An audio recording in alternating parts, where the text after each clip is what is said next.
Hello everyone, I'm back with my new video on the chapter Kathmandu by Vikram Seth. This video is specially for the students of class 9.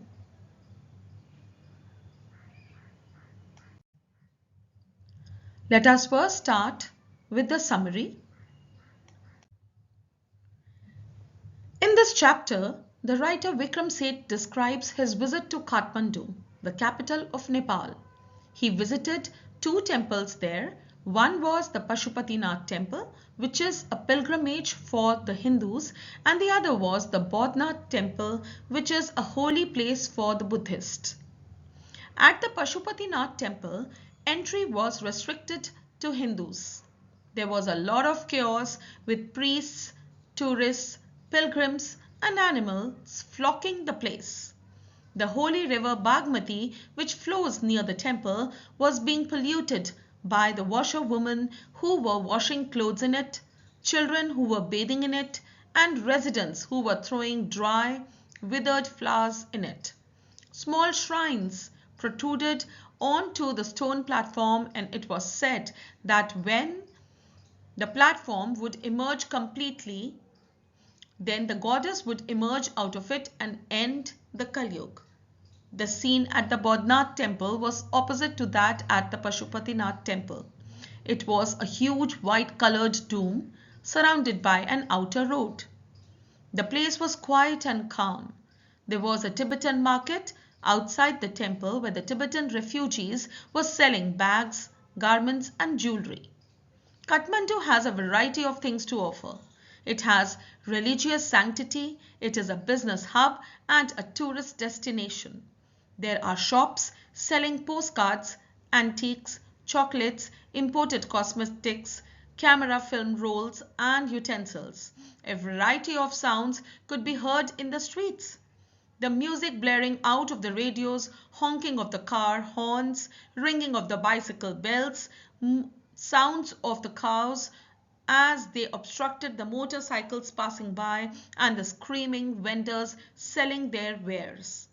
Vikram ate a marzipan bar, a corn on the cob, roasted on charcoal fire and garnished with lemon juice, salt and chili powder, drank Coca-Cola to digest it.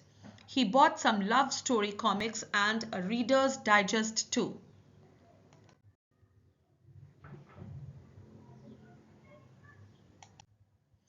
On his way back to Delhi, he considered going by an adventurous route.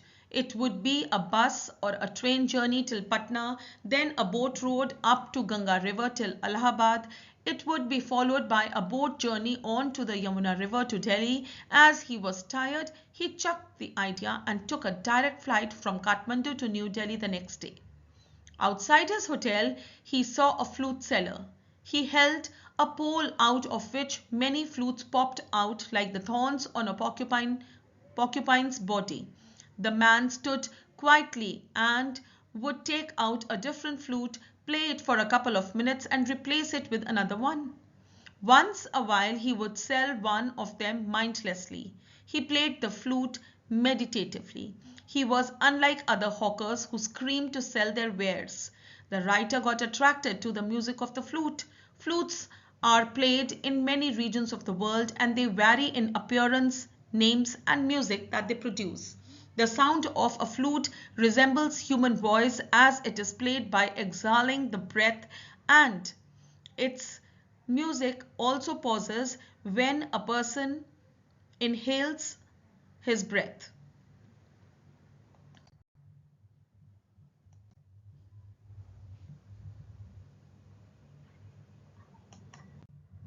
Let us start with question and answers. Question 1. How was the atmosphere at Pashupatinath? The atmosphere at Pashupatinath was perplexing and crowded. There was a febrile confusion. The priests, hawkers, tourists, and animals were roaming around aimlessly. Devotees were pushing one another to go to the front. Only Hindu devotees are allowed entry in the Pashupatinath temple. There was a party of tourists from the west who wanted permission to enter the temple.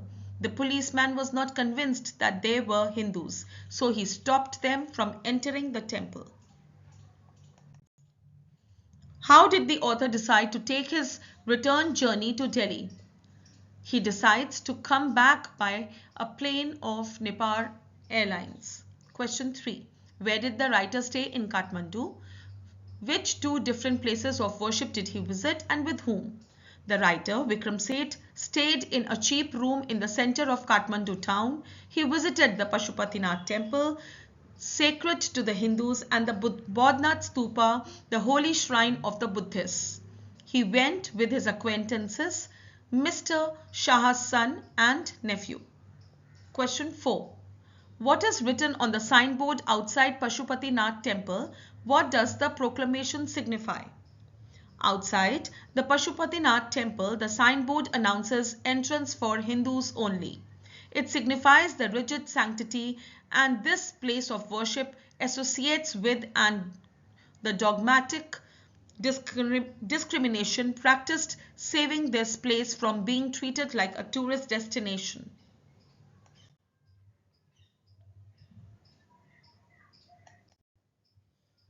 Question 5. What were the activities which one can notice at Bagmati River? Bagmati River is the holiest place in Kathmandu. Its bank is always busy in religious ceremonies. One can see people throwing offerings in it. Corpses are being cremated at the riverbank. Washerwomen wash clothes and children take their bath in the river. Withered flowers being thrown in the river from one of the temple windows. Question 6. The author finds a lot of confusion outside the temple in Kathmandu. What were the confusions about? Is this type of confusion common in our temples? The answer is, the author found a lot of confusion outside the temple in Kathmandu.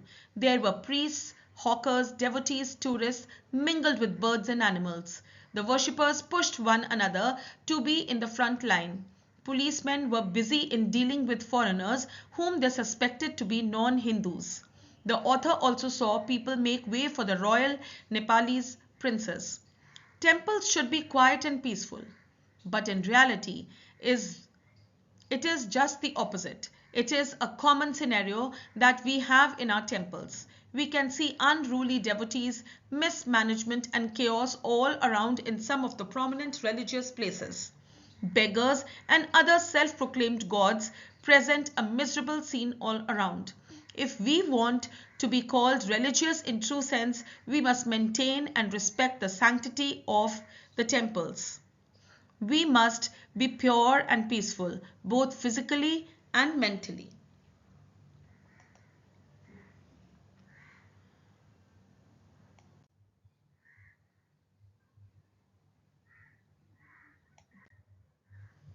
Question 7. What is the belief at Pashupatinath about the end of Kali Yuga? There is a small shrine on the banks of holy Bagmati in the Pashupatinath temple. Half part of this shrine protrudes from a stone platform. It is believed when the shrine will emerge completely from the platform, the goddess in the shrine will escape and that will mark the end of Kali Yuga. Question 8. What are the author's observations about the streets in Kathmandu? The answer is, the author finds the streets in Kathmandu vivid, mercenary and religious.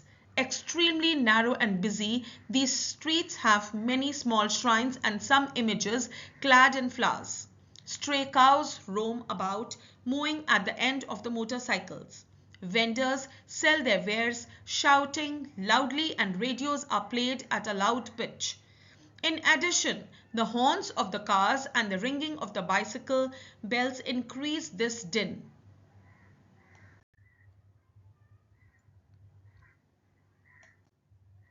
Question 9. How was the atmosphere at the Bodhnath shrine? The answer is, the atmosphere at the Bodhnath shrine was very calm, quiet and peaceful. There was a sense of stillness in and around Bodhnath shrine. There was no crowd, hustle and bustle around the bazaar too. The narrator observes a sense of stillness at the Buddhist shrine, the Bodhnath Stupa. Its immense white dome is ringed by a road with small shops selling items like felt bags, Tibetan prints, silver jewelry. The quietness of the stupa stands out amidst the busy business activities that go around it. Thus, the narrator regards this place as a haven of quietness in the busy streets around.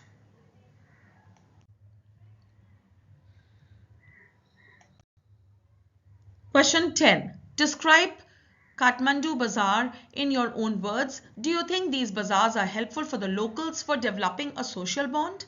The answer is the Kathmandu Bazaar is full of activities. Here we find fruit sellers, flute sellers, and hawkers of postcards. The bazaar is full of noise and chaos all around. In the bazaar, there are many shops selling Western cosmetics, film rolls, and chocolates. There are some shops which sell copper utensils and Nepalese antiques. The atmosphere is full of music. There is a sound of film songs coming out from the radio. He has various type There is a flute seller and he has various types of flutes which have unique appeal. Yes, these markets are very helpful to the locals. They get employment and an opportunity to display their talent and values inherent in their culture. Moreover, people from different cultures come there and get acquainted. This develops a special bond among them.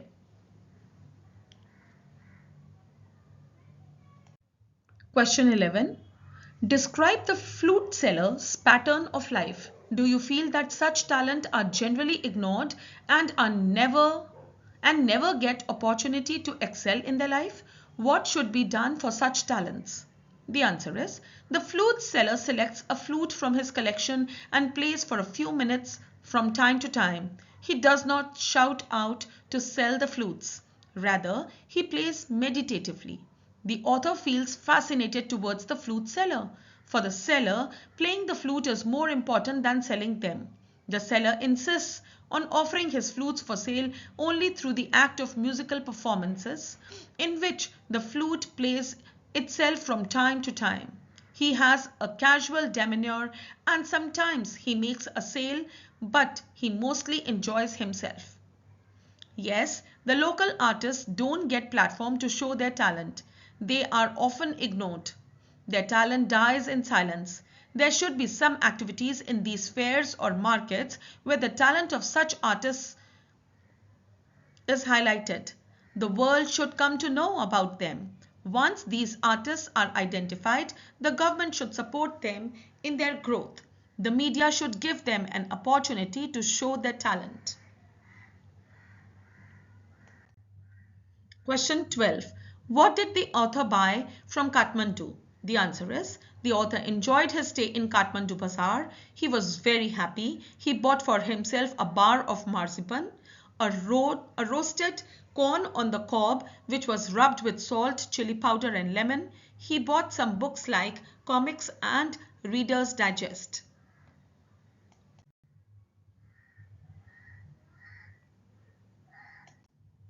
Question 13.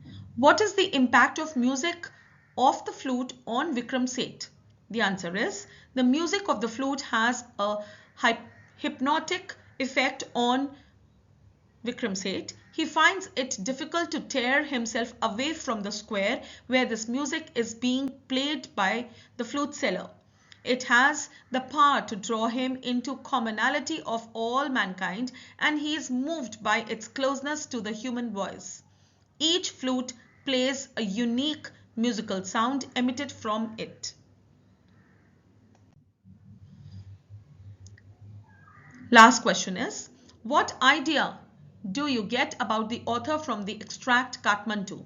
The answer is, the extract Kathmandu taken from Vikram Seth's travelogue Heavenly Lake brings forth certain traits of his personality. As a traveler, Seth displays a keen sense of observation, and as a person with a fine aesthetic sense, his ability to capture the vivid details comes to the fore.